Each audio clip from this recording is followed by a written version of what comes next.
Swiggy జొమాటోని ఆపడానికి అసలు కారణం ఏంటి? మీరు వీడియో లాస్ట్ వరకు చూడండి. ఎంత ఫ్రాడ్ చేశారంటే పెద్ద స్కామ్ అనమాట. సపోర్ట్ అనేది లేక నేను దగ్గర 10 లక్షల వరకు లాస్ అయిపోయింది. నేను 1.5 year నుంచి రెస్టారెంట్ నడిపిస్తున్నాను. 30 to 40 lakhs లాస్ కనిపిస్తుంది అనమాట. ఎంత పెద్ద ఫ్రాడ్ అంటే కోర్టులో సివిల్ కేసు వేద్దాము, లక్షలు ఎక్కడి నుంచి తెచ్చిస్తారండి. అసలు నాకు జరిగింది 30 లక్షల పైన ఉంటుందండి. ప్రూఫ్స్ కూడా ఉన్నాయి. నువ్వు ఏం పీక్కో మా దగ్గర నుంచి ₹1 రాదు. నేను ఏ విధంగా మోసపోయాను నేను స్విగ్గీ కోసం చెప్తున్నాను. లాస్ట్ కి సూసైడ్ వరకు కూడా వెళ్ళవలసి ఉండండి. ఆడు ఈడు మేనేజర్ అని చెప్పేసి ఎందుకు మాట్లాడుతానంటే ఇష్టం వచ్చిన బుద్ధులు తిట్టిన తప్పు కూడా లేదనమాట. ఓకేలేండి, మీ బాల్ మీరు పడండి, నాకైతే ఎంతో కొంత అమౌంట్ అయితే సెటిల్ చేయండి. నాకు వచ్చేది ₹150 అండి. క్లియర్ ఉన్నాయి రికార్డ్స్. ఈ బండారు మొత్తం బయటపడ్డదండి. నేను స్విగ్గీ జొమాటోని ఆపడానికి అసలు కారణం ఏంటి, అసలు ఎందువల్ల ఆపుతుండ్రు అనగానే చాలా పర్సంటేజ్ కట్ అయిపోతుందండి, అందువల్లనే ఆపనని చెప్పానండి. కానీ వాళ్ళు ఎంత ఫ్రాడ్ చేశారంటే పెద్ద స్కామ్ అనమాట. ఎవరితోని చేసుకోలేక ఏం తెలియక తర్వాత ఆపోజిట్ నుంచి కానీ ఎక్కడి నుంచైనా సరే, ఆపోజిట్ నుంచి కానీ సైడ్ నుంచి కానీ ఎవరైనా సరే సపోర్ట్ అనేది లేక నేను దగ్గర 10 లక్షల వరకు లాస్ అయిపోయింది. ఏది జస్ట్ 3 monthsలో 10 లక్షలు చెప్తానండి. కానీ నేను 1.5 year నుంచి రెస్టారెంట్ నడిపిస్తున్నాను. ఈ 1.5 yearలో ఇంకెంత లాస్ అని లెక్కేసుకుంటే దగ్గర 30 to 40 lakhs లాస్ కనిపిస్తుంది అన్నమాట మొత్తం చూస్తేనే. సరే పాత వదిలేయండి అని చెప్పేసి లేటెస్ట్గా నేను 3 months తీసామాట. ఇది ఒక పెద్ద స్కామ్ అండి. ఈ స్కామ్ని వీళ్ళు ఏ విధంగా నడిపిస్తున్నారంటే, మనము రెస్టారెంట్ మెయిన్ థింగ్ జొమాటో కంటే కూడా స్విగ్గీ అనేది ఎక్కువ అండి. ఎందుకంటే జొమాటోలో ఏదైనా ఆఫర్ పెట్టాలనుకున్నా, లేదు ఆఫర్ తీయాలనుకున్నా, ఏదైనా యాడ్స్ రన్ చేయాలనుకున్నా సరే మనతోని చెప్పి చేస్తారు. కొన్ని మాత్రం చెప్పరన్నమాట. కానీ స్విగ్గీ అలా కాదు, మరీ పెద్ద ఫ్రాడ్ అనమాట. ఎంత పెద్ద ఫ్రాడ్ అంటే, ఇక్కడ మనకి మేనేజర్ నెవిన్ అని చెప్పేసి ఒక అతనున్నాడండి స్విగ్గీ సంబంధించిన. ఇది అనకాపల్లి లొకేట్లోకి నెవిన్ మేనేజర్ అని చెప్పేసి ఒకడు ఉన్నాడు అన్నమాట. ఆయన్ని పిలుస్తా అంటే వస్తున్నా అనేసి అంటారు. లేదంటే పిలిచి డైరెక్ట్గా పిఎస్కి తీసుకొని పోదాము, అక్కడైనా సరే కంప్లైంట్ తీసుకుంటారో లేదో, లేదంటే కమిషనర్ ఆఫీస్ దగ్గర పోదాము, లేదంటే కోర్టులో సివిల్ కేసు వేద్దాము, కన్సూమర్ కోర్టులో కానీ ఎక్కడైనా సరే వేద్దామన్న ఆలోచనలు అయితే ఉన్నారన్నమాట. అంత పెద్ద ఫ్రాడ్ జరిగిందండి. ఎందుకంటే లక్షలు ఎక్కడి నుంచి తెచ్చిస్తారండి అసలు. ఎందుకంటే అది ఏమన్నా 2 లక్షలు 3 లక్షలు 5 లక్షలు అండి. దగ్గర నాకు జరిగింది 30 లక్షల పైన ఉంటుందండి. కానీ నేను కంప్లైంట్ పెట్టింది మాత్రం మహా అయితే 8 నుంచి 9 లక్షల రూపాయల లోపల అన్నమాట. వీళ్ళు ఏ విధంగా ఫ్రాడ్ చేస్తారని నేను చెప్తాను చూడండి. నా దగ్గర వాట్సాప్ రికార్డింగ్స్ ఉన్నాయి. మొత్తం వాట్సాప్లో నేను చాటింగ్ చేసేది. అదేవిధంగా నేను కస్టమర్ కేర్కి మెయిల్ ఏదైతే పెట్టానో ఆ మెయిల్కి సంబంధించిన ప్రూఫ్స్ కూడా ఉన్నాయి. నేను ఆపిమని చెప్పిన తర్వాత కూడా వీళ్ళు రన్ చేసింది విత్ A to Z మొత్తం రికార్డ్సే మెయింటైన్ చేశాను అన్నమాట. ఏ విధంగా అంటే వాట్సాప్ రికార్డ్స్ కానీ మెయిల్ త్రూ ద్వారా కానీ వీళ్ళు ఎప్పుడు అడిగినా అయిపోతుంది సార్, మీకు రిఫండ్ ఇప్పిస్తాం సార్, అయిపోతుంది సార్, మీరు ఏం టెన్షన్ తీసుకోమాకండి సార్. ఇంక ఈ డైలాగ్ చెప్తే ఇంకా 2వ డైలాగ్ రావట్లేదు. కస్టమర్ కేర్ అన్నారా, అది ఇంకా వరస్ట్. ఎందుకంటే వాళ్ళ తరపు నుంచి మీకు మెయిల్ పెట్టడం వరకే కానీ మళ్ళీ ఇంకా రివర్స్ రావడం కానీ రిప్లై రావడం కానీ ఇంక ఇటువంటిది ఏముండదు. ఏమనంటే మీరు రిప్లై వాళ్ళు ఏదైనా వాళ్ళకి నచ్చింది ఏదో పెడతారు, 24 hours లోపులోని మీరు మెయిల్కి రిప్లై ఇవ్వండి, లేదంటే మీ మెయిల్ క్లోజ్ అవుతుంది. ఇంకా అది ఒకటే పెడతారు. ఇంకా వాళ్ళకి వేరేది ఇంకా శాత కాదనమాట కస్టమర్ కేర్కి. ఇక్కడ లోకల్ మేనేజర్లకు ఫోన్ చేస్తే వీళ్ళు ఎలాగ మాట్లాడతారంటే ఇండైరెక్ట్గా మాట్లాడతారు అనమాట. నువ్వు ఏం పీక్కో మా దగ్గర నుంచి ₹1 రాదు అన్నట్టుగా మాట్లాడుతూ ఉంటారండి. ఇక్కడ జరిగిన విషయం మొత్తం మీరు వీడియో లాస్ట్ వరకు చూడండి. అసలు నేను ఏ విధంగా మోసపోయాను, ఎన్ని రకాలుగా మోసపోయినది అయితే మీకైతే చాలా క్లియర్గా అర్థమవుతుంది. ఎందుకు అంటే నేను స్విగ్గీ కోసం చెప్తున్నాను. ఎందుకంటే ఎక్కువ ఫ్రాడ్ అక్కడే జరిగింది కనుక స్విగ్గీ కోసమే మాట్లాడుతున్నాను. జొమాటోలో కొంచెం తక్కువ ఫ్రాడ్, చాలా తక్కువ. కానీ స్విగ్గీలో విపరీతమైన ఫ్రాడ్. అదే నార్మల్గా ఇప్పుడు నేను కూడా లాస్ట్కి సూసైడ్ వరకు కూడా వెళ్ళవలసి ఉండే. ఎందుకంటే 30 లక్షల రూపాయలు అంటే తక్కువ అమౌంట్ కాదండి, అది చాలా పెద్ద అమౌంట్ అనమాట అసలు. కానీ ఎలాగ చేస్తున్నారంటే అసలు మామూలుగా మనుషుల్ని జనాల్ని మాయం చేసి ఇప్పిస్తూనే ఉన్నారు, కానీ డబ్బులు రావట్లేదండి. ఎటు చేయాలో, ఎవరు కంప్లైంట్ ఇవ్వాలి, ఏం చేయాలో తెలియని పరిస్థితిలోని పరిస్థితిలో ఇటు రెస్టారెంట్ వదులుకొని ఈ కోర్టుల చుట్టే తిరగాల అనే ఆలోచనలో ఒకసారి, మళ్ళీ పోలీస్ స్టేషన్ చుట్టూ తిరగాల అనే ఆలోచనలో ఒకసారి, వీళ్ళకి ఫోన్లు చేసుకుంటూ, వీళ్ళతో మీటింగ్లు పెట్టుకుంటూ, వీళ్ళతో డిస్కషన్లు పెట్టుకుంటూ ఇలా నానా రకాలుగా బోల్డ్ సఫర్ అయితేనే అవుతున్నాయండి. వీళ్ళు జరిగే ఫ్రాడ్ ఏ విధంగా ఉంటుందంటే, మనకి స్టార్టింగ్ ఆన్బోర్డింగ్ చేసేటప్పుడు వీళ్ళు ఏ విధంగా మాట్లాడతారంటే, అన్న మీకు 25% to 30% కట్ అవుతుంది, మహా అయితే మీకు 35% దాటదు, లాంగ్ డిస్టెన్స్ ఇవన్నీ చూసుకుంటే అని చెప్పి ఆన్బోర్డింగ్ చేస్తారు. కానీ ఇందులోకి వచ్చేసరికి 3 months 4 months వరకు వీళ్ళు నాకు ఏమీ అంత సాధారణంగా ఇష్టం వచ్చినట్టుగా ఆఫర్ పెట్టడం అవి పెట్టడం ఏమీ చేయట్లేదు అన్నమాట. తర్వాత నాకు తెలియకుండానే దగ్గర 1 ఇయర్ నుంచి ఆఫర్లు అనేది మామూలుగా రన్ చేస్తున్నారు. కానీ స్మాల్ ఆఫర్స్ అండి. ఈ ఆఫర్లకి ఇది నేను ఎలా కనిపెట్టలేకపోయాను, ఎలా కనిపెట్టనేది కూడా చెప్తాండి. మనకి క్యాష్ కౌంటర్లోని ఒకరు ఉంటారు. క్యాష్ కౌంటర్కి అప్ చెప్పేసుకున్నాను. నేను ఉదయం నుంచి సాయంత్రం వరకు కిచెన్లోని కానీ లేదంటే వేరే పనుల మీద కానీ అటు ఇటు ఫుల్ బిజీగా ఉంటాను. నాకు మంత్లీ పేఅవుట్లు వచ్చేసరికి ఓకే ఈ వారం ఇంత బిజినెస్ చేసామా. మనకి డైలీ కౌంటర్లోకి వచ్చేసరికి స్విగ్గీ ఎంత అయింది, జొమాటో ఎంత అయింది, ఎక్స్పెన్సెస్ ఎంత అయింది, ఇది ఎంత అయింది అనేది అన్నీ చూసుకుంటే నేనే అనమాట. ఏది ఎంత ఓకే ఈ రోజు సేల్ 1,00,000 వచ్చిందా, ఓకే రేపు సేల్ 2 లక్షలు వచ్చిందా, ఓకే తర్వాత సేల్ 3 లక్షలు వచ్చిందా, రైట్ అనుకోండి చూసుకోవడము. నెల అవ్వగానే ఇంకా కంటిన్యూగా రొటీన్గా బిల్స్ పేమెంట్ చేసుకోవడము, సాలరీస్ ఇచ్చుకోవడము, ఇంకా ఇలాగ నా బ్యాంక్లోంచి రొటీన్ అయిపోతూ ఉంది.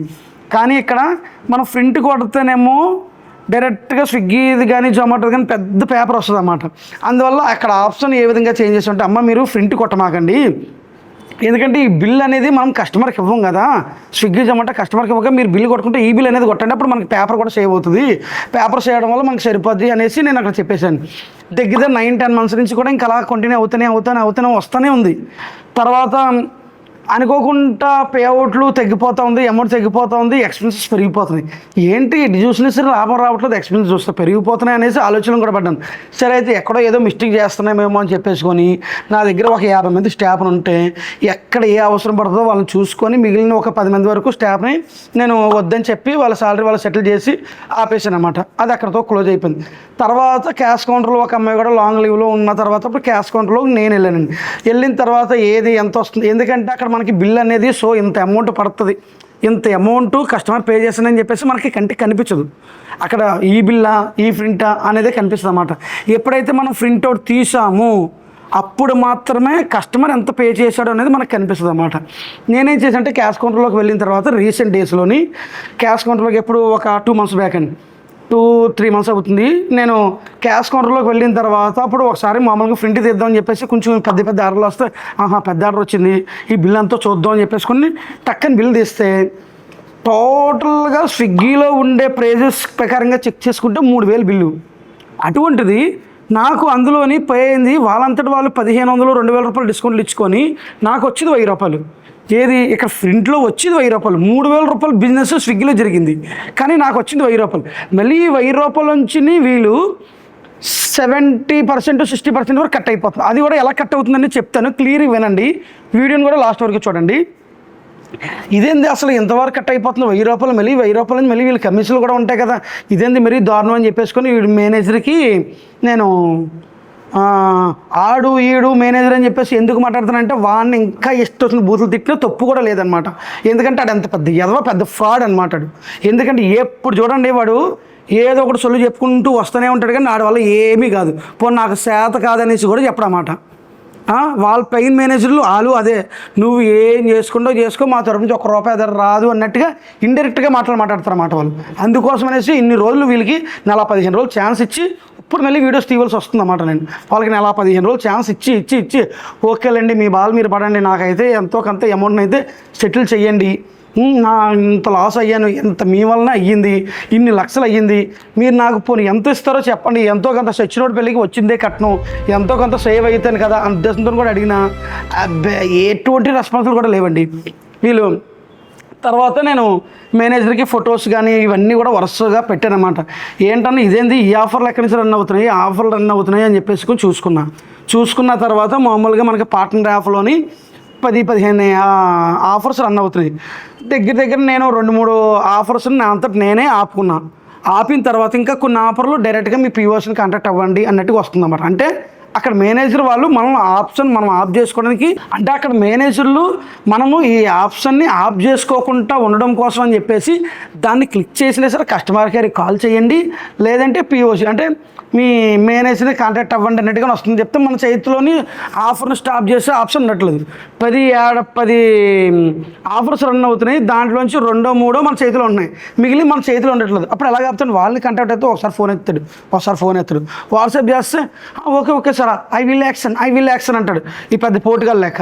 కానీ తీయడు. ఎప్పటికో పెట్టిన వారానికో 10 రోజులకో ఇస్తారు. సార్ నేను మెయిల్ పెట్టాను సార్, మెయిల్ రిప్లై వస్తుంది సార్ మెయిల్ పెట్టాను సార్ అవుతుంది. ఈ లోపల జరగవలసిన నష్టం అంతా జరిగిపోతుంది.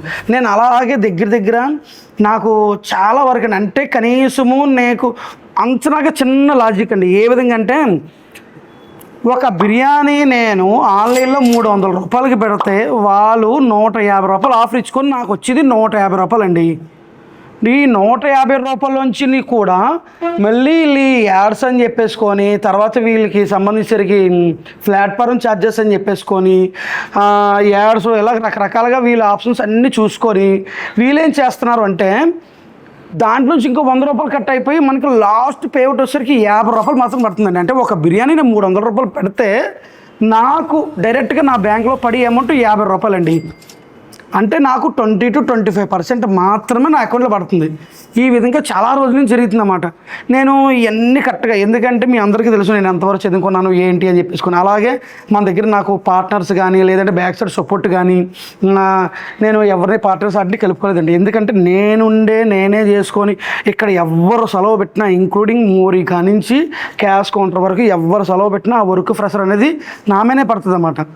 ఆ విధంగా నేను చేసుకుంటూ వస్తూ ఉంటే మధ్యలో ఇటువంటి ఫ్రాడ్ రావడం వల్ల మధ్యలో నేను ఎంత సఫర్ అయిపోతానంటే అంత సఫర్ అయిపోతాను. ఆ డబ్బులు ఎలా వసూలు చేసుకోవాలి కూడా నాకు అర్థం కావట్లేదు. అంటే అంత క్రిటికల్ పొజిషన్లో ఉండిపోయాను నేను ఒరిజినల్గా ఒక స్విగ్గీలోని ఒక వారానికి 3 లక్షల రూపాయలు బిజినెస్ చేస్తే నాకు చేతికి వచ్చేది 25,000 30,000 అండి. ఎంత దారుణం అండి అసలు, మరీ దారుణం అనమాట. అసలు మెంటల్ ఎక్కిపోయింది నాకు. ఇవన్నీ చూసి అలాగే 4 వారాలు వాళ్ళతో పోరాడనమాట. ఏ విధంగా పోరాడంటే ఇంకా నాకు వేరే దిక్కులేదు. ఇంకా ఒక్కడన్నాడు ఆ మేనేజర్ ఫోన్ చేసి, బాబు అలాగవుతుంది ఇదేంది నాకు వచ్చింది 20,000 ఎందుకు, నేను 3 లక్షల రూపాయలు బిజినెస్ చేశాను, నేను 3 లక్షల రూపాయలు బిజినెస్ చేశాను, అయినా నాకు వచ్చింది ఇదేంది 28,000 పడ్డది 40,000 సార్ నేను మెయిల్ పెట్టాను సార్, మీ అమౌంట్ మొత్తం మీకు రిఫండ్ ఇచ్చి బాధ్యత నా సార్. ఇంకా ఏ డైలాగులు తర్వాత ఇంకా నాకు కోపం వచ్చేసి ఇంకా ఎంతకంటే అయితే ఇంకా లాస్ అయిపోతామని చెప్పేసుకొని ఇమ్మీడియట్గా నేను ఒక చిన్న అనౌన్స్మెంట్ ఇచ్చేసి మొత్తం స్విగ్గీని జొమాటోని మొత్తానికి ఆపేసాను అనమాట. ఆపేసిన రోజే నేను నవీన్ అనే మేనేజర్ వాళ్ళు అవ్వట్లేదని చెప్పేసి మెయిల్ అనేది పెట్టాను అనమాట. మెయిల్ అనేది ఎప్పుడు పెట్టానంటే 29వ తారీఖు మెయిల్ పెట్టానండి. ఎప్పుడు ఏప్రిల్ 29వ తారీఖు మెయిల్ పెట్టాను. ఏ విధంగా అంటే 1 డిసెంబర్ అప్పుడు 6వ తారీఖు నాకు ఆఫర్స్కి 2 లక్షల రూపాయలు యాడ్స్ స్పెండ్ అని చెప్పేసుకొని 26,000 రూపాయలు 36,000 3,100 ప్రతి వారానికి 30,000 40,000 30,000 40,000 ఇదిగోండి ఇలా టోటల్గా పడేసి జస్ట్ నేను ఒక 2.5 మంత్ అండి. ఇది 2.5 మంత్కి మొత్తం వీళ్ళకి మెయిల్ పెడితే వీళ్ళు ఏమన్నారంటే క్లియర్గా ఎప్పుడెప్పుడు ఎంతెంత కట్ అయిందో దాని లెక్క ప్రకారంగానే మాకు మెయిల్ పెట్టండి అనేసి అన్నారు. మళ్ళీ నేను ఇక్కడ చదువుకున్న వాళ్ళు ఎవరో ఒకరు ఎత్తుక్కొని, బాబు ఇలా కొంచెం మెయిల్ పెట్టాలంటే మళ్ళీ నాకు మెయిల్ పెట్టడం రాదు, వాళ్ళు ఏమో మాట్లాడుతూ ఉంటే మెయిల్ పెడతా ఉంటే వీళ్ళు 24 గంటలు క్లోజ్ చేసేస్తుంటారు. ఏమంటే మీ తరపు నుంచి మేము మాకు డీటెయిల్స్గా కావాలి, ఏ పోర్ట్లోంచి ఏ డేట్ అప్పటి నుంచి ఏ డేట్ వరకు ఎంత కట్ అయిందో డీటెయిల్స్గా కావాలని చెప్తున్నారు. అంత డీటెయిల్స్గా నాకు చెక్ చేయడము రాదు, మెయిల్ పెట్టడం రాదు. మళ్ళీ తెలిసిన వాళ్ళు సాయం తీసుకొని, బాబు ఇలా కొంచెం పెట్టవా, నాకు ఇలాగ ఒక పెన్ను పేపర్ తీసుకొని దగ్గర హాఫ్ డే మొత్తం నేను దీనికోసమే ఆలోచించి ఎప్పుడెప్పుడు ఎంతెంత కట్ అయింది, దీన్ని ఎలా చేయాలి ఏంటని చెప్పి రాసుకొని ఈ 3 months నుంచి కూడా నేను 3 months కూడా కాదండి, ఇది ఫుల్గా మహా అయితే 2 నెలల 10 రోజులు. ఈ 2 నెలల 10 రోజులది కూడా నేను క్లియర్గా ఎప్పుడెప్పుడు ఎంతెంత కట్ అయింది, ఇదిగోండి డిస్కౌంట్ రూపాయలు ఎంత కట్ అయింది, ఏది ఎంత కట్ అయింది అని చెప్పేసుకొని మొత్తం అంతా రాసి పెట్టాను అనమాట. దీంట్లోంచి నాకు టోటల్గా మన రెస్టారెంట్ డిస్కౌంట్లు 7,07,000 రూపాయలు, యాడ్స్ కోసం రన్ చేసిందేమో 1,38,000 రూపాయలు యాడ్స్ కోసం. ఇది 2.5 నెలల్లో రన్ చేసిందండి. అంటే దగ్గర 8,50,000 రూపాయలు అన్నమాట. ఇది 2 నెలల 10 రోజులది గుర్తుంచుకోండి. 2 నెలల 10 రోజులది మాత్రమే 8,50,000 రూపాయలు. అదే నా రెస్టారెంట్ పెట్టినప్పటి నుంచి కానీ లెక్క వేసుకుంటే దగ్గర 30 లక్షలు దాటిపోయింది అనమాట. దీంట్లో నుంచి నేను అంతా పెట్టుకొని నా నంబర్లు ఇచ్చాను, తర్వాత నా కంపెనీ నెంబర్లు ఇచ్చాను, ఇదంతా పెట్టుకున్న తర్వాత దీంట్లోంచి వాళ్ళ తరపు నుంచి ఏం రిప్లై ఉండదు. మళ్ళీ నేనే వాళ్ళకి రిప్లైలు ఇచ్చుకుంటూ పోతాను అనమాట. ఏమైందండి ఏంటి అసలు మీ తరపు నుంచి రిప్లైలు ఉండదు, ఏముండదు, మాకు అమౌంట్ ఇస్తారా ఎవరా ఏంటి చెప్పండి అని చెప్పేసుకొని ఇదిగోండి ఇక్కడ ఇలా పెట్టుకున్నా. దీని తర్వాత అప్పుడు నవీన్ అనే మేనేజర్ని వీళ్ళు యాడ్ చేశారు. దాంట్లోనే సబ్ కింద యాడ్ చేసిన తర్వాత మనోడు వచ్చేసి, నేను మీతోనే ఆల్రెడీ నేను ఇదిగోండి, I am already connected directly at where the restaurant. తర్వాత వచ్చాడు, వచ్చి సార్ మీ అమౌంట్ ఎక్కడికి పోతుంది, మీరు ఏం టెన్షన్ తీసుకోమాకండి, మీ అమౌంట్ ఎప్పటి నుంచి అయితే కట్ అయిందో అమౌంట్ మొత్తం ఇప్పించి బాధ్యత నాదండి అని చెప్పాడు. చెప్పడం వరకు మాత్రమే అవుతుంది తప్పితే ఈ అమౌంట్లు రావట్లేదు. ఇదంతా ఎలా, ఇదిగోండి చూడండి, నవీన్ మేనేజర్ అంటే ఇదిగోండి వాళ్ళ ఫోన్ నెంబర్ ఉంది, వాళ్ళ మెయిల్ ఐడి ఉంది, ఇదంతా మీకు డైరెక్ట్గా మీరు చూస్తున్నారు కదా, మీ కళతో మీరే చూస్తున్నారు కదా. తర్వాత ఇది పెట్టుకున్న తర్వాత మళ్ళీ తర్వాత నేను పెట్టాను, బాబు నవీన్ కుమార్ నువ్వు వచ్చి ఆల్రెడీ 2 నెలల కిందటి నుంచి నీకు చెప్తున్నాను, ప్రతిరోజు సేమ్ డేలాగా ఒకటే వదులుతున్నావు నువ్వు, ఇది నీకు పద్ధతి కాదు అని చెప్పాను.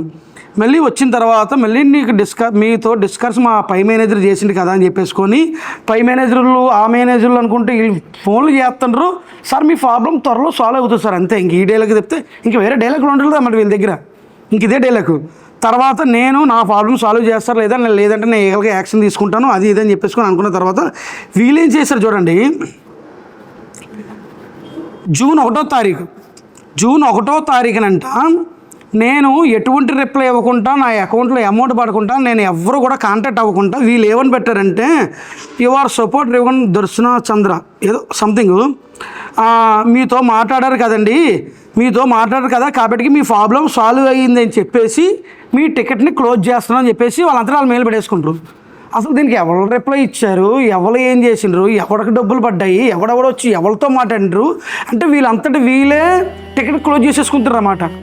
మళ్ళీ నేను టికెట్ని మళ్ళీ రీఓపెన్ చేశాను కానీ రిప్లై లేదు. ఇదిగో రీఓపెన్ చేసింది కూడా పెట్టాను, ప్రాబ్లం వాజ్ నాట్, నా ప్రాబ్లం అయితే సాల్వ్ కాలేదు, నేను మన మేనేజర్ కూడా నేను కాంటాక్ట్ అవ్వను, అయినా మీ అంతటి మీరు ఎలాగా, ఇదిగోండి ఇక్కడ క్లియర్గా ఉంది చూసుకోండి, మీకు స్క్రీన్లో కూడా కనిపిస్తుంది కదండి, మీరు మీ అంతటి మీరు ఎలా క్లోజ్ చేస్తారు. వీళ్ళు ఏం చేస్తారంటే ఇంకా ఆటోమేటిక్గా టికెట్ క్లోజ్ చేసేసరికి నాకు ఇంకా మంట వచ్చి మీరు ఎలా క్లోజ్ చేస్తారండి అదేం చెప్పేసి నవీన్ ఫోన్ చేస్తే, సార్ ప్రాబ్లం అనేది పైనీస్ మెయిల్ వచ్చిందండి మీకు రిఫండ్ ఇవ్వడం కోసం అని చెప్పేసి, అది త్వరలో వచ్చేస్తుంది సార్ అందుకోసం అనేసి మేమే చెప్పి క్లోజ్ చేయించాము సార్ అంటుండు. అవునండి, నా ప్రాబ్లం సాల్వ్ అవ్వకుండా మీకేదో మెయిల్ వచ్చింది, నాకు వచ్చింది ఆ మెయిల్, పోనీ నాకు వచ్చింది ఆ మెసేజ్, పోనీ నాకేమైనా కాల్ వచ్చిందా, మీరు ఆటోమేటిక్గా టికెట్లు ఎలా క్లోజ్ చేసేసుకుంటారని చెప్పేసుకొని నేను మన ఓన్ని అడిగాను. తర్వాత మెయిల్ ద్వారా కూడా వాళ్ళకి కూడా కస్టమర్ కేర్ కూడా పెట్టాను కానీ ఎటువంటి రెస్పాన్స్ లేదండి. ఇప్పుడు కూడా నేను ముందుకు రావడానికి కూడా కారణం ఇదేనండి. అంటే స్విగ్గీలోని జొమాటోలో అయితే చాలా తక్కువ, నిజం చెప్తున్నాను, నా మనస్ఫూర్తిగా చెప్తున్నాను. స్విగ్గీలో ఎంత ఫ్రాడ్ జరుగుతుందంటే అంత ఫ్రాడ్ జరుగుతుంది. ఇది జస్ట్ 3 months మాత్రమే. నేను ఎటువంటి ఆఫర్లు రన్ చేయకుండానే వీళ్ళకి ఇష్టం వచ్చిన రన్ చేస్తారు. ఇప్పటికి స్టిల్ నా రెస్టారెంట్ క్లోజ్లో ఉన్నా సరే దగ్గర ఇంకా 7-8 ఆఫర్లు రన్ అవుతున్నాయి. అంటే వీళ్ళకి నచ్చినప్పుడు ఇంక వీళ్ళు పడేసుకుంటారు. ఆయన వచ్చిన నాతో ఏమన్నాడంటే మీటింగ్లోని, సార్ మీకు మేము ఒక మెయిల్ పెట్టాం చూడండి సార్, ఆ మెయిల్లోని చూడండి సార్, మేము ఆఫర్లోను తర్వాత ఏమో యాడ్స్ కూడా రన్ చేస్తున్నామని చెప్పేసి మీకు మెయిల్ పెట్టాం సార్. నాకు మెయిల్ పెట్టారా, నాకు కొన్ని 100 మెయిల్స్ వస్తుంటే అసలు నా మెయిల్ నేను పట్టించుకోను. సరే మెయిల్ పెట్టారు, పోనీ ఏమైనా రిప్లై ఏమైనా ఇచ్చానా, పోనీ నాకు ఏమైనా ఫోన్ చేశారా, పోనీ వాట్సాప్ నుంచి ఏమైనా రిప్లై ఉందా, పోనీ మెయిల్కి నేను ఏమైనా రిప్లై ఇచ్చానా, మళ్ళీ లేకుంటే మెయిల్ పెట్టాను సార్ మీకు చెప్పాను ఇంటిమేట్ చేశాను మెయిల్ పెట్టానంటే ఆ మెయిల్ నేను చదవాలి కదా.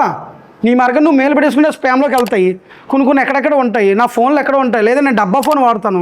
నువ్వు మెయిల్ పెట్టానంటే ఆ మెయిల్లోని తర్వాత ఓపెన్ చేసి చూపిస్తే సూర్య అంట, మనోడు పెట్టింది జనవరిలోనే వచ్చి నేను కాంటాక్ట్ అవ్వండి అంట. ఎవరు, నవీన్ అనే మేనేజరు వచ్చి నేను కాంటాక్ట్ అవ్వి ఇలాగ మీకు ఆఫర్లు రన్ చేస్తున్నాము, యాడ్స్ రన్ చేస్తున్నాం అని చెప్పేసి నాతో చెప్పాడు అన్నట్టుగా మెయిల్ పెట్టాడు. ఆ మెయిల్ పెట్టినట్టుగా చూపించాడు కానీ నేనైతే రిప్లై నాకు వచ్చింది మెయిల్ నేను చూసుకోలేదు. మనోడు ఓపెన్ చేసి చూస్తే తప్ప నాకు తెలియదు వచ్చిన సంగతి కూడా. అందులో చూస్తే అందులోంచి ఓనర్ సూర్య అని మేము కాంటాక్ట్ అయ్యాము, ఓనర్ సూర్య క్లియర్గా మెన్షన్ చేస్తుంది, వాళ్ళ దగ్గర ప్రూఫ్స్ ఉంటాయి కదా, ఓనర్ సూర్య అని మేము కాంటాక్ట్ అయ్యాము, వాళ్ళు మాకు ఆఫర్లు రన్ చేసుకోమని చెప్పారు, థ్యాంక్స్ ఫర్ కనెక్టింగ్ అన్నట్టు మెయిల్ పెట్టాడనమాట. ఓనర్ సూర్య ఎవరండి, నా పేరు నాగేశ్వరరావు. సో అసలు సూర్య ఎవరు, సూర్య ఎప్పుడో నవంబర్ 25వ ఎప్పుడో మన దగ్గర సూర్య అనేటువంటి మేనేజరు, అప్పుడు ఒక మేనేజర్ కింద పెట్టామన్నమాట. నవంబర్ 25వ మేనేజర్ మానేసిండ్రు. వీళ్ళు జనవరిలో వచ్చి సూర్యని కంటే అక్కడ ఫ్రాడ్ క్లియర్లీ కనిపించిపోతుంది కదండి. అన్ని ప్రూఫ్స్ కూడా దగ్గర మొత్తం పెట్టుకోండి. మీరు చూడండి, ఇప్పుడు మీ దగ్గరుండి నాకు సపోర్ట్గా కానీ లేదంటే వీటి కోసం ఇంకా నేనైతే పోరాడాలనుకుంటున్నాను అండి. అదేవిధంగా ఈ పోరాటంలో నాకు ఎవరైనా హెల్ప్ చేసినా సరే నా నంబరు మీకు కిందని పెడతాను, మన హోటల్ నెంబర్కి కాల్ చేసినా సరే సరిపోద్దండి. అనకాపల్లి ఎవరి కుకింగ్ రెస్టారెంట్ అని చెప్పేసి మన హోటల్ నెంబర్కి కాల్ చేసినా సరిపోద్ది. అదేవిధంగా నాకు ఎంతమంది సపోర్ట్ ఉంటారో ఉండండి. నేను కూడా అలాగే నా లెక్కన ఇంకా చాలామంది ఎంతమంది అయితే లాస్ అయిపోయారు వీళ్ళందరూ కూడా నేను ఒకసారి కాంటాక్ట్ అవుతే అందరం కలిసి ఒక దగ్గర మీటింగ్ పెట్టుకొని దీన్ని ఎలా చేస్తే బాగుంటుంది ఏంటి అని చెప్పి ఆలోచించుకొని ఫర్దర్గా స్టెప్ అనేది ఆలోచిద్దండి. ఈ లోపలనే మీరు కూడా మీకు నచ్చినట్టుగా మీరు కామెంట్లు పెట్టండి. పెడితే దాంట్లోంచి కూడా మంచి మంచి చూసుకొని ఓకే ఇంకా నేను ఏమైనా కొన్ని పాయింట్స్ ఏమైనా మర్చిపోలేదా అనే పాయింట్ని కూడా ఇందులోనైతే మీకు తెలిసిపోతుందండి. ఓకే అండి. మళ్ళీ ఇంకా దీని తర్వాత కూడా నేను వీడియో అయితే వస్తుందండి. ఎలాగ వస్తుంది అంటే మీరు అడిగే కామెంట్లు పెట్టి ఇంకా నేను ఎక్కడ కొన్ని పాయింట్లు మర్చిపోయింది వెళ్తాను. ఇదంతా జస్ట్ ఒక ఫ్లోలోని నాకు జరిగిన విషయాలు మాత్రమే, కొన్ని గుర్తున్న విషయాలు మాత్రమే చెప్పుకుంటూ వచ్చేసానండి. కానీ ఇంకా తెలియని విషయాలు ఇంకా బోల్డ్ ఉన్నాయి. విత్ రికార్డ్స్, స్క్రీన్ షాట్లు, వాట్సాప్ చాటింగ్లు, ఇటువంటి బోల్డ్ ఉన్నమాట. ఇవన్నీ కూడా రాబోయే వీడియోలోనే ఒకటి కూడా అన్నీ కూడా పెట్టుకుంటూ వస్తాయండి. ఇటువంటి మరిన్ని వీడియోస్ వెళ్తాను. ఇది ఓన్లీ స్విగ్గీకి మాత్రమే అంకితం.